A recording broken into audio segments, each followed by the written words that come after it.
श्रीगणेशाय नमः। श्रीवेदपुरुषाय नमः। अथ षडङ्गन्यासः विनियोगः। ॐ मनोज्योतिरिति मन्त्रस्य बृहस्पतिर्ऋषिः बृहती छन्दः बृहस्पतिर्देवता हृदयन्यासे विनियोगः। ॐ मनोज्योतिर्जुषतामाजस्य बृहस्पतिर्जज्ञमिमन्तनोत्वरिष्ठं जज्ञगुंसमिमं ददातु विश्वे देवास इहमादयन्ताम्। ॐ प्रतिष्ठ। ॐ हृदयाय नमः। ॐ अबोध्यग्निरिति मन्त्रस्य बुधगविष्ठिरा ऋषिः त्रिष्टुप्छन्दः अग्निर्देवता शिरोन्यासे विनियोगः। ॐ अबोध्यग्निः समिधा जनानां प्रतिधेनुमिवायति मुखासं जह्वा इव प्रवयामुज्जिहानाः प्रभानवः सिस्रते नाकमच्छ। ॐ शिरसे स्वाहा। ॐ मूर्धान्विति मन्त्रस्य भरद्वाज ऋषिः त्रिष्टुप्छन्दः अग्निर्देवता शिखान्यासे विनियोगः। ॐ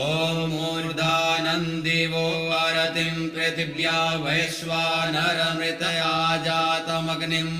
कविगुं सम्राजमतिथिं जनानामासन्ना पात्रं जनयन्त देवाः। ॐ शिखायै षट्। ॐ मर्माणिते इति मन्त्रस्य अप्रतिरथ ऋषिः विराट् छन्दः मर्माणि देवता कवचन्यासे विनियोगः। ॐ मर्माणि ते वर्मणाच्छादयामि सोमस्त्वा राजामृतेनानुवस्ताम्। उरुर्वरीयो वरुणस्ते कृणोतु जयन्तं त्वानुदेवा मदन्तु। ॐ कवचाय हुम्। ॐ विश्वतश्चक्षुरिति मन्त्रस्य विश्वकर्मा भौवन ऋषिः त्रिष्टुप्छन्दः विश्वकर्मा देवता नेत्रन्यासे विनियोगः। ॐ विश्वतश्चक्षुरुत विश्वतो मुखो विश्वतो बाहुरुत विश्वतस्पात सम्बाहुव्यान्दमति सम्पतत्रैर्द्यावा भूमि जनयन् देव एकः। ॐ नेत्रत्रयाय वौषट्। ॐ मानस्तोके इति मन्त्रस्य परमेष्ठे ऋषिः जगती छन्दः एको रुद्रो देवता अस्त्रन्यासे विनियोगः। ॐ मानस्तोके तनये मान आयुखिमानो गोकुमानो अश्वे कुरीरिकः मानो वीरानुद्रभामिनो बधीरमिक्मन्तः सदमित्वा हवामहे। ॐ अस्राय फट्। ध्यानम्। ध्याये नित्यं महेशं रजतगिरिनिभं चारुचन्द्रावतंसं रत्नाकल्पोज्ज्वलाङ्गं परशुमृगवराभीतिहस्तं प्रसन्नं पद्मासीनं समन्तात् स्तुतमर्गणैर्व्याघ्रकृतिं वसानं विश्वाद्यं विश्वबीजं निखिलभयहरं पञ्चवक्त्रं त्रिनेत्रम्। ॐ श्रीगणेशाय नमः। हरिः ॐ मा गणानां त्वा गणपतिगुं हवामहे प्रियाणां त्वा प्रियपतिगुं हवामहे निधीनां त्वा निधिपतिगुं हवामहे वशो मम आहमजानि गर्भधमा त्वमजासि गर्भधम्। गायत्रे त्रिष्टुप्जगत्यनुष्टुपङ्क्त्या सह बृहत्तुष्णिः ककुप्शोचेभिः शम्यन्तु त्वा द्विपदा जाश्चतुष्पदास्त्रिपदा जाश्च षट्पदाः विछन्दा जाश्च सछन्दाः शोचेभिः शम्यन्तु त्वा सहस्तोमाः सह छन्दस आवृतः सह प्रमारिखयः सप्त देव्याः पूर्वेखां पन्थामनुदिश्य धीरा अन्वाले वीरेरथ्यो न रश्मिन्न जज्जाग्रतो दूरमुदैति दैवं तदुसुप्तस्य तथैवैति दूरङ्गमं ज्योतिखान् ज्योतिरेकं तन्मे मनः शिवसङ्कल्पमस्तु येन कर्माण्यपसो मनीखिणो यज्ञे कृण्वन्ति विदधे कुधीराः जलपूर्वं जक्षमन्तः प्रजानां तन्मे मनः शिवसङ्कल्पमस्तु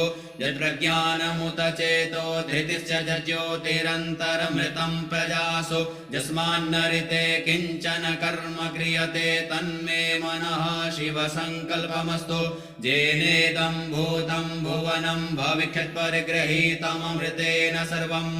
येन यज्ञस्तायते सप्तहोता तन्मे मनः शिवसङ्कल्पमस्तु यस्मिन् ऋचः सामजजो गुंखि यस्मिन् प्रतिष्ठिता रथनाभा विवाराः यस्मिंश्चित्तगुं सर्वमोतं प्रजानां तन्मे मनः शिवसङ्कल्पमस्तु सुखारथिरश्वानिव जन्मनुख्याने नीयते भेषुभिर्वाजिन इव हृत्प्रतिष्ठं जदजिरञ्जविष्टं तन्मे मनः शिवसङ्कल्पमस्तु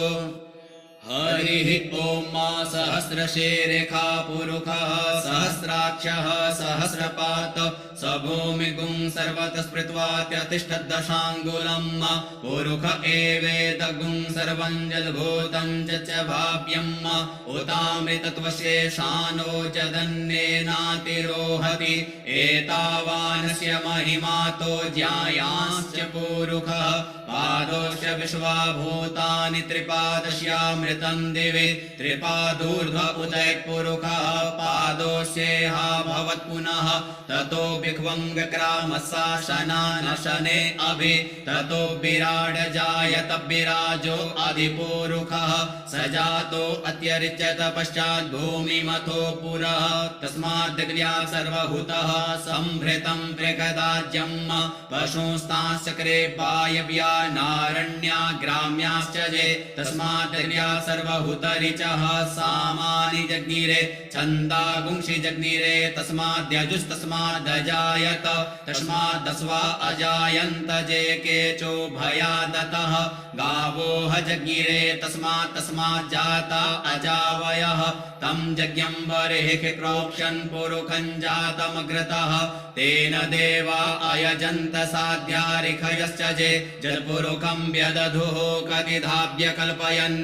मुखं किमस्यासीत् किं बाहो किमूरुपादा उच्येते ब्राह्मणोऽस्य मुखमासीत् बाहुराजन्यः कृतः ऊरु तदस्य जद्वैश्यः पद्भ्याङ्कुशूद्रो अजायत चन्द्रमा मनसो जातचक्षुः सूर्यो अजायत श्रोत्रान् वायुश्च प्राणश्च मुखादग्निरजायत नाभ्या आसीदन्तरिक्षगुं शेषणोर्द्यौः समवर्तत पद्भ्यां भूमिर्दिशः श्रोत्रान् तथा लोकान् अकल्पयन् यद्पुरुषेण हविका देवा जज्ञमतन्वत वसन्तो स्यासीदाज्यं ग्रीष्मविद्मः शरद्धविः सप्तास्यासन् परिधयस्त्रिः सप्तसमिधः कृताः देवा जज्ञन्तन्वानान् अबध्नन् पुरुषं पशुं जज्ञेन जज्ञमयजन्त देवास्तानि धर्माणि प्रथमान्यासन् ते हनाकं महिमानः सचन्त यत्र पूर्वे साध्याः सन्ति देवाः अद्भ्यः संभृतः पृथिव्यैरसाश्च विश्वकर्मणः समवर्तताग्रे तस्य त्वष्टाभिदधद्रूपमेति तन्मतस्य देवत्वमाजानमग्रे वेदाहमेतं पुरुषं महान्तमादित्यवर्णं तमसः परस्तात् तमेव विदित्वातिमृत्युमेति नान्यः पन्था विद्यते अनाय प्रजापतिश्चरति गर्भे अन्तर्जायमानो बहुधा विजायते तस्य योनिं परिपश्यन्ति धीरा तस्मिन् हतस्तुर्भुवनानि विश्वा जो देवेभ्य आतपति जो देवानां पुरोहितः पूर्वो जो देवेभ्यो जातो नमो रुचाय ब्राह्मणे रुचं ब्राह्मण जनयन्तो देवा अग्रे तदब्रुवन् जस्दैवं ब्राह्मणो विद्या तस्य देवा असन्वशे श्रीश्चते लक्ष्मीश पत्न्यावहोरात्रे पार्श्वे नक्षत्राणि रूपमश्विनो व्यात्तम् इषन्निखाणा मुम्म इखाण सर्वलोकम् हरिः ॐ आशुः शिशानो वृषभो न भीमो घना घनः क्षोभणस्य रेखणीनाम् सङ्क्रन्दनो निमिष एकवीरः शतगुंसेना अजयत्साकमिन्द्रः सङ्क्रन्दनेन निमिखेण जिष्णुना जुत्कारेण दुश्चवनेन दृष्णुना तदिन्द्रेण जयत तसहध्वं युधो नरैकुवस्तेन वृष्णा सैकुवस्तैः सनिखङ्गिर्वशी सगुंसिष्टा सयुध इन्द्रो गणेन सगुंसिष्टजित् सोमपा बाहु सजुग्रधन्वा प्रतिहिताभिरस्ता बृहस्पते परिदीया रथेन रक्षोहामित्रा अपबाधमानः प्रभञ्जसेनाः प्रमिळो युधा जयन्नस्माकमेद्यविता रथानां बलविद्यायस्तविरः प्रवीरः सहस्वान्वाजी सहमान उग्रः अभिवीरो अभिसत्वा सहोजा जैत्रमिन्द्ररथमातिष्ठ गोवित गोत्रविदं वज्रबाहुञ्जयन्तमज्म प्रमृणन्तमोजसा इमगुंसजाता अनुवीरयध्वमिन्द्रगुंसखायो अनुसगुंरवध्वम् अभिगोत्राणि सहसा गाहमानोदयो वीरः सतमन्युरिन्द्रः दुष्यवनः प्रदनाखाड्डयुध्योष्माकगुंसेना अवतु प्रयुसु इन्द्र आसान्नेता बृहस्पतिर्दक्षिणा यज्ञः पुर एतु सोमः देवसेनानामभिभञ्जतीनां जयन्तीनां मरुतो जन्त्वग्रह्म इन्द्रस्य विष्णो वरुणस्य राज्ञ आदित्यानां मरुतागुंसर्दौग्रह्म महामनसां भुवनच्यमानां गोको देवानां जयतामुदस्तात् उद्धरेखयमघवन्नायुधानुसत्वनां मामकानां मनाकुशे उद्वृत्रहन् वाजिनान् युद्रथानां जयतां जन्तु गोखाः अस्माकमिन्द्रः समृते खुद्वजे स्वस्माकं जा इखवस्ता जयन्तो अस्माकं वीरा उत्तरे भवन्तु स्मा देवा अवताहवेखो अमेखाञ्चित्तं प्रतिलोभयन्ति गृहाणाङ्गानपे परेः अभिप्रेहि निर्दह हर्षु शोकैरन्धेनामित्रा तमसा सचन्ताम् अवसृष्टा परापतशरभ्ये ब्रह्म सगुंसिते गच्छामित्रान् प्रपद्य शमामीखां कञ्चनोचिकः प्रेता जयता नर इन्द्रो वः शर्म जचतु उग्रावः सन्तु बाहवो नादृशा जथा सथ असौजा सेना मरुतः परेषामभेदिन ओजसा स्पर्धमाना ताङ्गूहत तमसा पवृतेन जथामि अन्यो अन्यन्न जानन्न जत्रवाणाः सम्पतन्ति कुमाराभिषिका इव तन्न इन्द्रो बृहस्पतिरदितिः शर्म जचतो विश्वाः शर्म जचतो मर्माणि ते वर्मणाच्छादयामि सोमस्त्वा राजामृतेनानुवस्ताम् पुरोर्वरीयो वरुणस्ते कृणोतु जयन्तन्त्वानुदेवा मदन्तो हरिः ॐ बिभ्राट् पिबतु सौम्यं मध्वायुर्दधज्ञपतावविहृतम् वातजोतो जो अभिरक्षति त्मना प्रजाः पुपोख पुरुधा विराजति उदुत्यञ्जात वेद सन्देवं वहन्ति केतवः दृशे विश्वाय सूर्यम् जेनापावकतक्षा पुरण्यन्तञ्जना अनु त्वं वरुण पश्यसि नैव्यावद्वर्जो आगत गुंरथेन शूरितत्वचा मध्वा जज्ञगुं समञ्जाते तं प्रज्ञता यं वेन चित्रं देवानां तं प्रज्ञता पूर्वथा विश्वते मथा ज्येष्ठतातिं परिहिखदसुसर्विदं प्रतीचीनं व्रजनन्दोहसे धुनिमाशुञ्जयन्तमनुयाशु वर्धसे अयं वेनश्चोदयत् कृष्णिगर्भा ज्योतिर्जरायुरजसो विमाने इममपागुणसङ्गमे सूर्यस्य शिशुन्न विप्रामतिभिरिहन्ति चित्रं देवानामुदगादनीकञ्चक्षुर्मित्रस्य वरुणस्याग्नेः आप्राद्या वा पृथिवी अन्तरिक्षगुं सूर्य आत्मा जगतस्तस्तुकश्च आन इडाभिर्विदते सुषस्ति विश्वानरः सविता देव एतु अपि जथा जुवानो मत्सथानो विश्वं जगदभिपित्वे मनीख जदद्रकच्च वृत्रहन्नुदगा अभिसूर्य सर्वन्तदिन्द्रते वशे तरणि विश्वदर्शतो ज्योतिकृदसि सूर्य विश्वमाभासि रोचनम् तत्सूर्यश देवत्वं तन्महित्वं मध्याकर्तुर्विततगुं संजवार जदेदयुक्त हरितः सदस्ताद्रात्रिवासस्तनुतैसिमस्मै तन्मित्रस्य वरुणस्याभिचचे सूर्यो रूपं कृणुतेद्योरुपस्थे अनन्तमन्यदृशदशपाजः कृष्णमन्यभिहरितः संवरन्ति वडमहा असि सूर्यवडादित्यमहा असि मस्ते सतो महिमापनशते तादेव महा असि वट्सूर्यस्रवसा महा असि सत्रा देव महा असि मनहा देवानाम सूर्यः पुरोहितोऽपि भुज्योतिरदाभ्यम् श्रायन्त इव सूर्यं विश्वेदिन्द्रस्य भक्षतः वसूनि जाते जनमान ओजसा प्रतिभागन्न दीधिमा अद्या देवा उदिता सूर्यसनिरगुं हसः पिपृता निरवद्यात अन्नो मित्रो वरुणो मामहन्तामदितिः सिन्धुः पृथिवी उत द्यौः आकृष्णेन रजसा वर्तमानो निवेशयन्नमृतं मृतं च हिरण्येन सविता रथेन देवो जाति भुवनानि पश्यन् हरिः ॐ नमस्ते रुद्रमन्यव उतोतैकवे नमः बाहुभ्यां तते नमः जाते रुद्रशिवा तनूरघोरा पापकाशिनी तया नस्तन्वा शन्तमया गिरिशन्ता विचाकशेः जामिकुङ्गिरशन्तहस्ते बिभर्षस्तवे शिवाङ्गिरित्रताङ्कुरुमा हि गुंसेः पुरुखं जगत शिवेन वचसा त्वा गिरिशाच्च बदामसि जथा नः सर्वमि जगदयक्ष्मगुं सुमना असत अध्यवोचदधिवक्ता प्रथमो दैव्यो भिकक अहिंस्य सर्वाञ्जं भयन् सर्वाश्च जातु धान्यो धराचीः परासुव असौजस्ताम्रो अरुण उत बभ्रुः सुमङ्गलः जय जय न गुंरुद्राभितो दिक्षु श्रिताः सहस्रशो वैखा गुंहेड ईमहे असौजो वसर्पति नीलग्रीवो विलोहितः उतैनङ्गोपा अदृशन्नदृशन्नुदहार्जः सदृष्टो मृडयातिनः नमोऽस्तु नीलग्रीवाय सहस्राक्षाय मीनुखे अथौजे अस्य सत्वानो हन्तेभ्यो करन्नमः प्रमुञ्च धन्वनस्तु मुभयोराज्ञोर्जाम जास्यते हसैखवः पराता भगवो भव विजन्धनुः कपर्दिनो विशल्यो बाणवा उत अनेसन्नस्य जायिकव आभुरस्य निकङ्गदिः जाते हेतिर्मी दृष्टमहस्ते बभूवते धनुः तयास्मान् विश्वतस्त्वमयक्ष्म्या परिभुज परिते धन्वनो हेतिरस्मान् विनक्तु विश्वतः अथौ जयिकुधिस्तवारे अस्मन्निदेहितम् अवतत्य धनुष्णगुं सहस्राक्षशते कुदे निशिर्ज सल्याना मुखा शिवो नः सुमना भव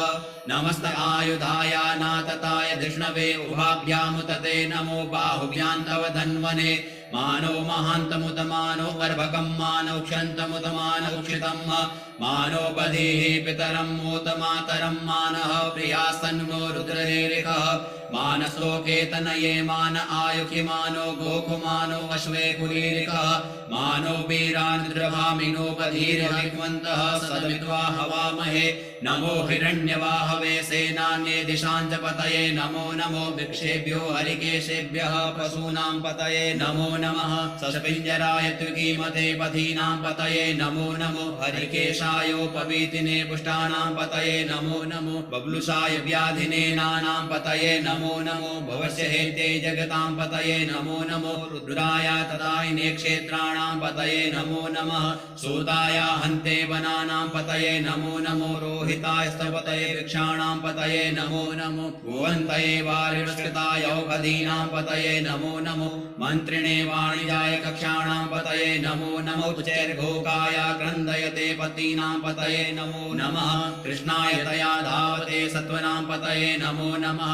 सहमानाय निव्याधिन आव्याधिनीनां पतये नमो नमो निखङ्गिणे ककुभाय स्तेनानां पतये नमो नमो निचेरवे परिचरायारण्यानां पतये नमो नमो वञ्चते परिवञ्चते स्थायूनां पतये नमो नमो निखङ्गिणैकुधिमते तस्कराणां पतये नमो नमः श्रीकायभ्यो जिगागुंसद्भ्यो मुषडतां पतये नमो नमो शिवभ्यो नक्तञ्चरद्भ्यो विकृन्तानां पतये नमः नमः उष्णीगिणे गिरिचराय कुलुञ्चानां पतये नमो नम इकुमद्भ्यो धन्वायिभ्यश्च वो नमो नम आतन्वानेभ्यः प्रतिदधानेभ्यश्च वो नमो नम आयश्चद्भ्योश्च नमो विसृजद्भ्यो विद्यद्भ्यश्च वो नमो नमः स्वपद्भ्यो जागद्भ्यश्च वो नमो नमः शयानेभ्य आसीनेभ्यश्च वो नमो नमस्तिष्ठद्भ्यो धावद्भ्यश्च वो नमो नमः सभाभ्यः सभापतिभ्यश्च वो नमो नमो श्वेभ्यो श्वपतिभ्यश्च वो नमो नम आभ्याधिनीभ्यो विविदन्तीभ्यश्च वो नमो नम उगणाभ्यस्त्रिगुंहतीभ्यश्च वो नमो नमो गणेभ्यो गणपतिभ्यश्च वो नमो नमो भ्रातेभ्यो भ्रातपतिभ्यश्च वो नमो नमो ग्रसेभ्यो ग्रसपतिभ्यश्च वो नमो नमो विरूपेभ्यो विश्वरूपेभ्यश्च वो नमो नमः सेनाभ्यः सेनानिभ्यश्च वो नमो नमो रथिभ्यो रथेभ्यश्च वो नमो नमः क्षत्रिभ्यः संग्रहेत्रिभ्यश्च वो नमो नमो महद्भ्यो अर्भकेभ्यश्च वो नमः नमस्तक्षभ्यो रथकारेभ्यश्च वो नमो नमः कुलालेभ्यः कर्मारेभ्यश्च वो नमो नमो निखादेभ्यः पुञ्जिष्ठेभ्यश्च वो नमो नमः स्वनिभ्यो मृगयुभ्यश्च वो नमो नमः स्वभ्यः स्वपतिभ्यश्च वो नमो नमो भवाय च रुद्राय च नमः सर्वाय च पशुपतये च नमो नीलग्रीवाय च श्रुतिकण्ठाय च नमः कपर्दिने च वृत्तकेशाय च नमः सहस्राक्षाय च शतधन्वने च नमो गिरिशयाय च शिपिविष्टाय च नमो मीदुष्टमाय च कुमते च नमो ह्रस्वाय च वामनाय च नमो बृहते च बर्हीयसे च नमो वृद्ध्याय च सवृदे च नमो ग्र्याय च प्रथमाय च नम आसवे चाजिराय च नमः शीघ्र्याय च शिभ्याय च नम ऊर्ण्याय च वस्वन्याय च नमो नादेयाय च दीप्याय च नमो ज्येष्ठाय च कनिष्ठाय च नमः पूर्वजाय च परजाय च नमो मध्यमाय च पगलभ्याय च नमो जगन्याय च बुधन्याय च नमः सोभ्याय च प्रतिसर्जाय च नमो याम्याय च क्षेम्याय च नमः श्लोक्याय च वसान्याय च नमो उर्वरजाय च खल्याय च नमो वन्याय च कक्षाय च नमः श्रुवाय च प्रतिशर्वाय च नमः आशुभेणाय च आशुरथाय च नमः शूराय च बभेदिने च नमो बिल्मिने च कवचिने च नमो वर्मिणे च वरूथिने च नमः श्रुताय श्रुतसेनाय च नमो दुन्दुभ्याय च हनन्याय नमो धृष्णवे च प्रमृषाय च नमो निखङ्गिणे चेकुधिमते च नमस्तीक्ष्णे सवे चायुधिने च नमः स्वायुधाय च सुधन्वने च नमः श्रुत्याय च पथ्याय च नमः काट्याय च नीप्याय च नमः कुल्याय च सरस्याय च नमो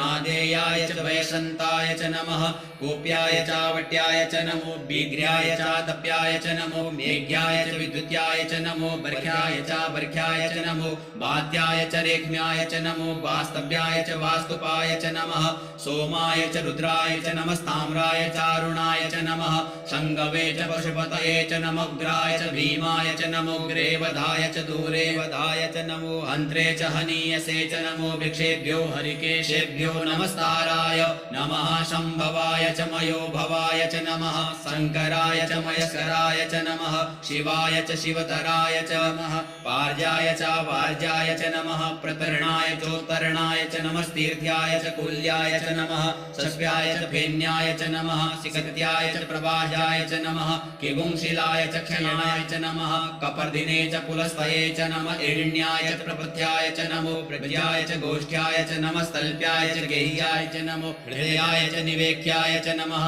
काट्याय च गौवरेष्ठाय च नमः शुक्याय च हरित्याय च नमः पागुसभ्याय च रस्याय च नमो लोप्याय चोलप्याय च नमः ऊर्व्याय च सूर्व्याय च नमः पर्णाय च पर्णशदाय च नमः उद्गुरमाणाय च विघ्नते च नमः आखिदते च प्रखिदते च नमः इकुकृभ्यो धनुकृभ्यश्च वो नमो नमो वः किरीकेभ्यो देवानां हृदयेभ्यो नमो विचिन्वकेभ्यो नमो विक्षिणत्केभ्यो नमः आनिर्हतेभ्यः द्रापे अन्धसस्पदे दरिद्रनीललोहित आसां प्रजानां मेषां पशूनां भेर्मा रोगमोचनः किञ्चनामरुद्राय तपसे कपदिने क्षयद्वीराय प्रभरामहे मतिः जथा शमसद्विपदे चतुष्पदे विश्वं पुष्टं ग्रामे अस्मिन्ननातुरम् जाते रुद्रशिवा तनोः शिवा विश्वाहा भेखजी शिवारुतस्य भेखजी तया नो मृडजीवसे परिनो रुद्रस्य हेतिर्वृणुतु परितेखस्य दुर्मतिरघायोः अवस्थिरा मगवदस्तनुखमीडवस्तोकायतनयाय मृड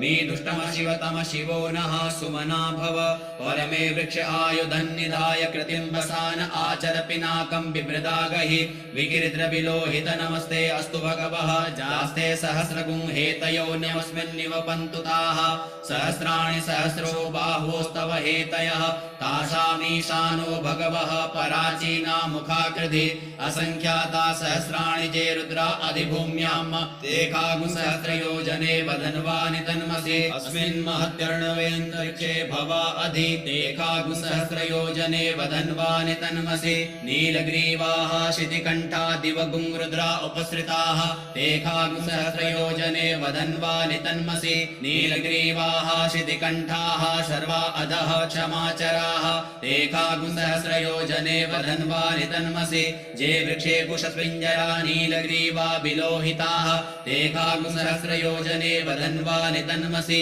जे भूतानामधिपतयो विशिखासः कपर्दिनः ते कागुसहस्रयोजने वदन्वानि तन्मसि जे पथां पथि रक्षय ऐलवृता आयुजुधः ते कागुसहस्रयोजने वदन्वानि तन्मसि जे तीर्थानि प्रचरन्ति श्रिकाहस्तानि खङ्गिणः ते कागुसहस्रयोजने वदन्वानि तन्मसि जेन्नेको विविदन्ति पात्रे पिबतो जनान्न ते कागुसहस्रयोजने वदन्वानि तन्मसि जयेतावन्तस्य भूयागुंससदिशो रुद्रा विकस्तिरे ते कागुसहस्रयोजने वदन्वानि तन्मसि नमोऽस्तु रुद्रेभ्यो जेदि विजेकाम्बरिकमिखवः तेभ्यो दश प्राचीर्दश दक्षिणा दश प्रतीचीर्दशोदीचीर्दशोर्ध्वाः तेभ्यो नमो अस्तु ते नो वन्तु ते नो मृडयन्तु ते जन्विग्मो जस्विनो द्वेष्टितमे खाञ्जं वेदद्मः नमोऽस्तु रुद्रेभ्यो जे अन्तरिक्षे जे खाम्बात इखवः तेभ्यो दश प्राचीर्दश दक्षिणा दश प्रतीचीर्दशोदीचीर्दशोर्ध्वाः तेभ्यो नमो अस्तु ते नो वन्तु ते नो मृडयन्तु ते जन्विग्मो जस्विनो द्वेष्टितमे खाञ्जं वेदद्मः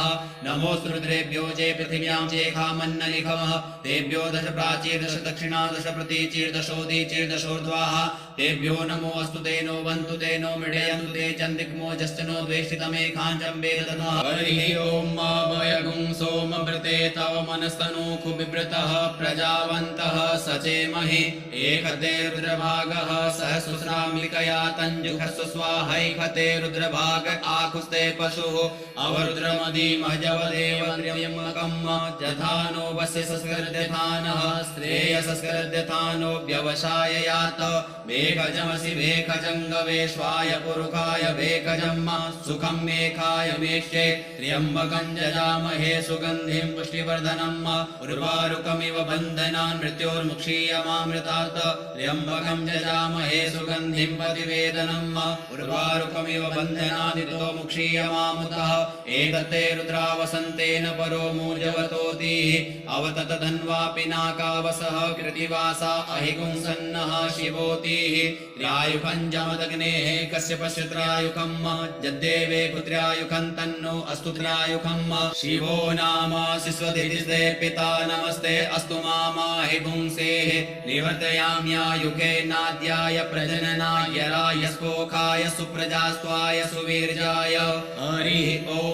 उग्रश्च भीमश्च ध्वान्तश्च धूलिश्च सा संवाश्चाभियुवाच विक्षिपः स्वाहा अग्निगुं हृदये नाशनिगुं हृदयाग्रेण पशुपतिं कृष्णहृदयेन भवञ्जग्ना सर्वमतस्नाभ्यामीशानमन्युना महादेवमन्तः परिशब्देनोग्रं देवं वनिष्ठुना वसिष्ठहनुः सिंहीनिकोश्याभ्याम् उग्रं लोहितेन मित्रगुं सौर्वत्रेण रुद्रं दोर्वृत्तेनेन्द्रं प्रक्रीडेन मरुतोललेन साध्यान् प्रमुदा वस्य कण्ठगुं रुद्रस्यान्तः पार्श्व्य महादेवस्य चक्षुर्वस्य वनिष्ठुः पशुपतेः पुरी तथा लोमभ्यः स्वाहा लोमभ्यः स्वाहा त्वचे स्वाहा त्वचे स्वाहा लोहिताय स्वाहा लोहिताय स्वाहा मेदोभ्यः स्वाहा मेदोभ्यः स्वाहा मागुसेभ्यः स्वाहा मागुसेभ्यः स्वाहा स्नावभ्यः स्वाहा स्नावभ्यः स्वाहा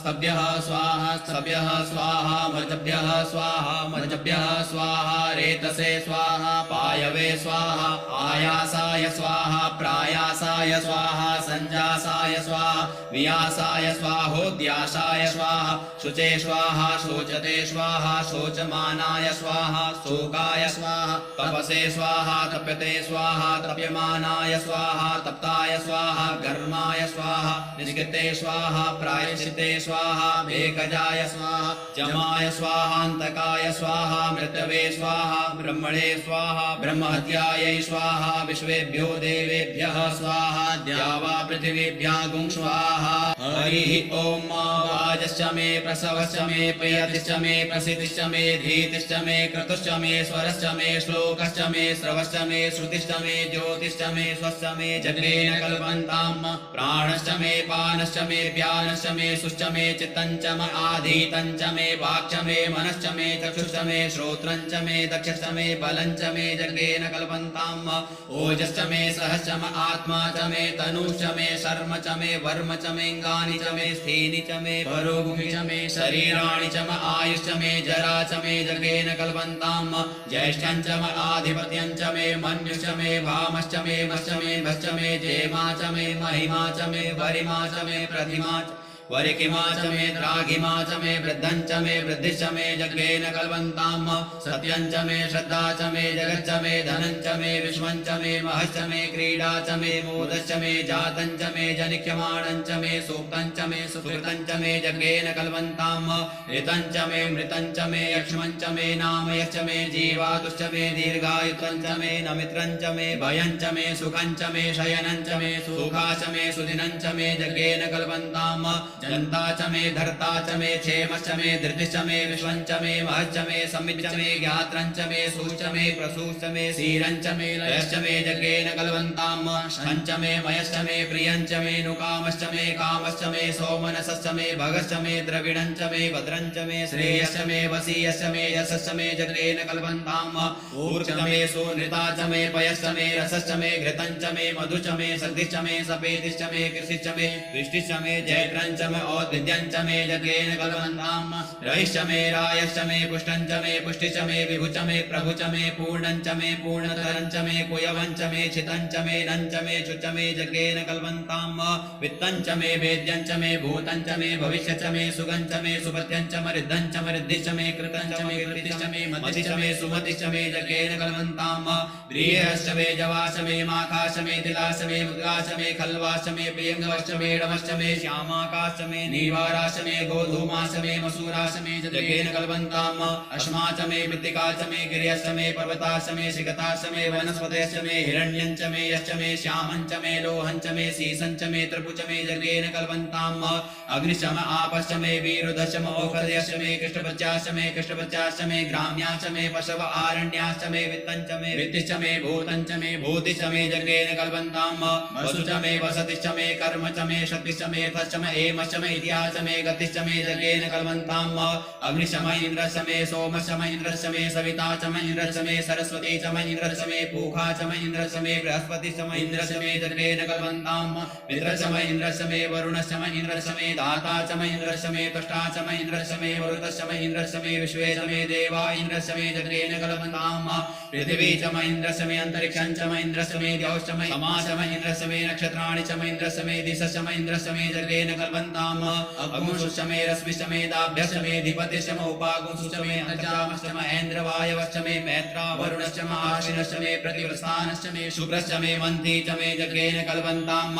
आग्रणश्च मे वैश्वदेवश्च मे ध्रुवश्च मे वैश्वानरश्च मे हिरण्यश्च मे महावैश्वदेवश्च मे मरुत्पतीयाश्च मे निष्केवल्यश्च मे सावित्रश्च मे सारस्वतश्च मे पाग्निवतश्च मे हारियोजनश्च मे जगेन कल्पन्ताम् श्रुतश्च मे चमसाश्च मे वायव्यानि च मे द्रोणकलशश्च मे ग्रावाणश्च मे धिकमणे च मे पूतभृच्च माधवनीयश्च मे वेदश्च मे वरिश्च मे बभृतश्च मे स्वगाकारश्च मे जगेन कल्पन्ताम् अग्निश्च मे घर्मश्च मे कश्च मे सूर्यश्च मे प्राणश्च मे स्वमेधश्च मे पृथिवी च मे दितिश्च मे दितिश्च मे द्यौश्च मे कुलयः सकलयो दिशश्च मे जगेन कल्पन्ताम् व्रतं च मरितवश्च मे तपश्च मे संवत्सरश्च मे होरात्रे ऊर्वशीवे बृहद्रतन्तरे च मे जगेन कल्पन्ताम्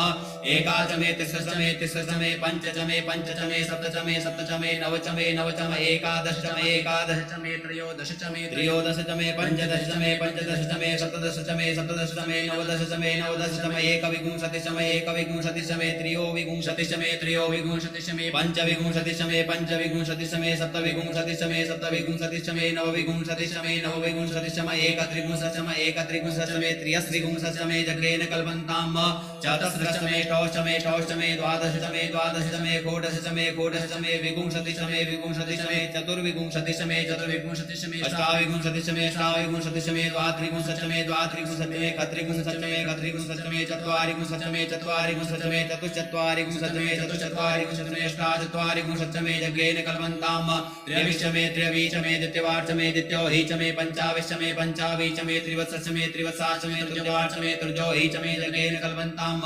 अष्टवार्च मे पष्टोहि च मुक्षा च मे वशा च मे ऋभवश्च मे बेहश्च मे नड्वा च मे धेनु च मे यज्ञेन कल्पन्ताम् वाजाय स्वाहा प्रसवाय स्वाहा पिजाय स्वाहा क्रतवे स्वाहा वसवे स्वाहा हर्पते स्वाहा हेमुग्धाय स्वाहा मुग्धाय वैनगुंसिनाय स्वाहा बिनगुंसिनाहन्त्यायनाय स्वाहान्त्याय भवनाय स्वाहा भुवनश्चपतये स्वाहा अधिपतये स्वाहा प्रजापतये स्वाहा इयन्तेराणमित्राय जन्ता सिजमन ऊर्जे त्वा विष्टे त्वां प्रजानां त्वाधिपत्याय आयुर्जगेन कल्पन्तां प्राणो जगेन कल्पन्तां चक्षुर्जगेन कल्पन्तां श्रोत्रं जगेन कल्पन्तां वाक्जगेन कल्पन्तां मनोजगेन कल्पन्तां आत्मा जगेन कल्पन्तां ब्रह्मा जगेन कल्पन्तां ज्योतिर्जगेन कल्पन्तां स्वर्जगेन कल्पन्तां पृष्ठं जगेन कल्पन्तां जज्ञो जगेन कल्पन्तां स्तोमश्च जजुश्च ऋक्षसाम च बृहच्च रसन्तरं च स्वर्देवा अगन्मामृता अभूम प्रजापतेः प्रजा अभूम वेट् स्वाहा हरिः ॐ ऋचं वाचं प्रपदे मनो जजुः प्रपदे साम प्राणं प्रपदे चक्षुः